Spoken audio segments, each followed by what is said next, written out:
And there's some new drama here, supposedly in the Honda and Nissan merger talks that we just got some new developments on this week here. So, Reuters and other outlets claim that the merger has been called off completely, with Nissan's CEO reportedly already informing Honda's CEO that they're ending negotiations. And supposedly we'll get official word from Nissan about this next week, if this is in fact true. The reports say the same reason, or the reason why things went south, is that Honda wanted to completely buy out Nissan and make them a subsidiary of Honda. And that Nissan's board did not want that whatsoever, and so supposedly that like killed the talks completely. And it's like, all right, well, if that's what you guys are wanting, forget it. We're not wanting like a takeover.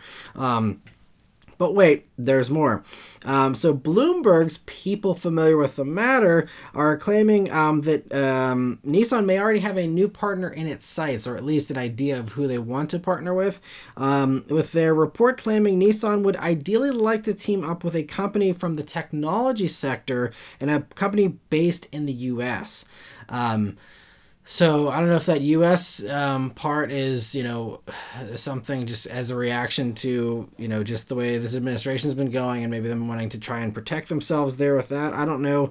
And it's also not clear if Nissan's already in talks with a company, because this seems oddly specific to say, a technology company in the U.S. I mean, there's thousands of those to probably pick from, but it sounds to me like they're maybe, already have a new suitor, which is why they dropped their old, crush so quickly. They were all excited about this, Honda thing potentially, and then they just dropped that really quickly here. So, I don't know, but that, to me, it just seems kind of interesting that we hear about the talks abruptly ending, and then all of a sudden we're hearing about Nissan's immediate ideas for who they want to partner with instead.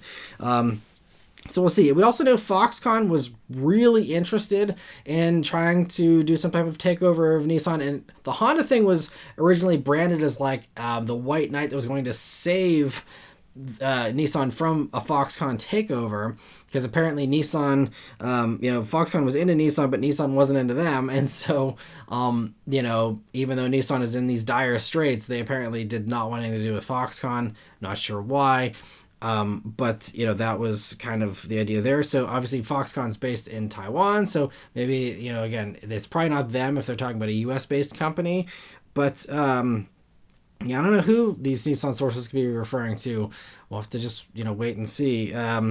But whatever Nissan does, it'll have to figure out something this year if the reports at the end of last year were true, with anonymous Nissan executives telling the Financial Times back in November that the company has 12 to 14 months to survive, which would give them until January of 2026. So the clock is ticking. We've got less than a year now for them to make something happen here, if that is in fact true, and they don't get any other financing or anything else to help them out in the meantime. But very interesting to hear that, and we'll just have to wait and see, next week, maybe for some confirmation of the end of the merger talks, and we'll see if, a new suitor emerges, quickly after that. But anyway, very interesting to hear that.